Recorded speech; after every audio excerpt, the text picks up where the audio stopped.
We just were telling funny jokes before we started about the Ten Commandments. My dad only said there were three because he couldn't follow the other seven. Hey, if you get everybody else crosses out stuff in the Bible they don't like. But anyway, I wanted to share a story that happened 2 weeks ago. There was no real particular reason. I ran into an old teacher, Mr. Rivas. He was my probably the reason why I write today. He was at a restaurant with a friend of mine, which was kind of bizarre because I didn't know that he, was even in town anymore. But we talked, and he was talking about old times and what I was doing and what he was doing. And he's 70 now, doesn't look a day over 50. And we were talking about particular things that happened. And I told him when I was in high school, there was a teacher named Miss Brindle, and she took the time to do something special in my life that didn't matter until years later. And so what happened was I had some issues in my life, and I was typical teenager, and I was struggling with figuring out how I got here, why God would create me, and this stupid stuff that teenagers go through. But I was at the point and on the verge of killing myself. And I remember that she had called the suicide prevention.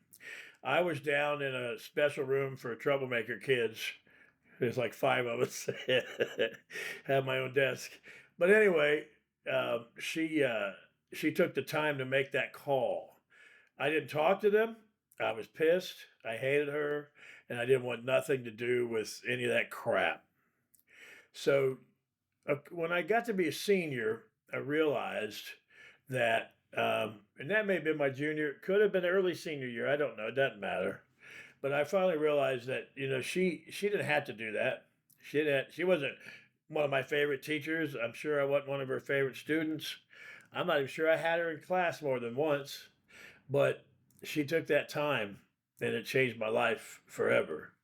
So when I talked to Mr. Rivas, I reminded him of that story, and he said, she lives right down the street. And I said, well, you know what? I'm going to go see her. I'm going to tell her thank you. And I did that. I went to her house. When they first answered the door, I was kind of ironic because the husband knew my name, and he said that she was in the back room at her office, and he would check and see if she would see me. And he didn't even turn around, and she was already there. And she said, hi, and I said, you remember me? She said, yeah. And I said, well, I want to thank you for saving my life, even though I hated you for the effort that you made.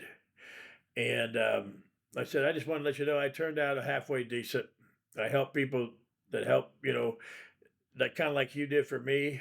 I said, for years, I've run a foundation called Making the Difference, 30 years now. We help troubled kids, troubled teens, inner city, do all kinds of stuff. I said, but I always wanted to meet with you and tell you thanks.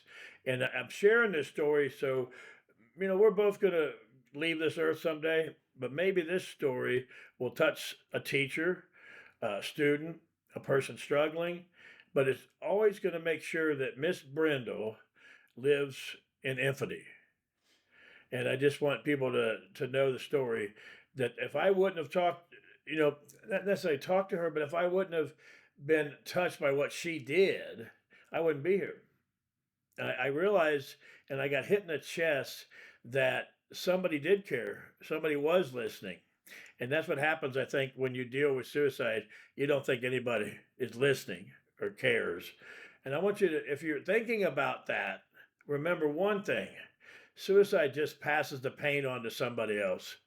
And make sure that you check yourself, pray, take your time just to take a walk, take the extra 10 seconds just to breathe. But understand, there are people out there that really do care about you. And I never knew how much until after Miss Brindle did what she did. But anyway, if you're out there, Miss Brindle, thank you.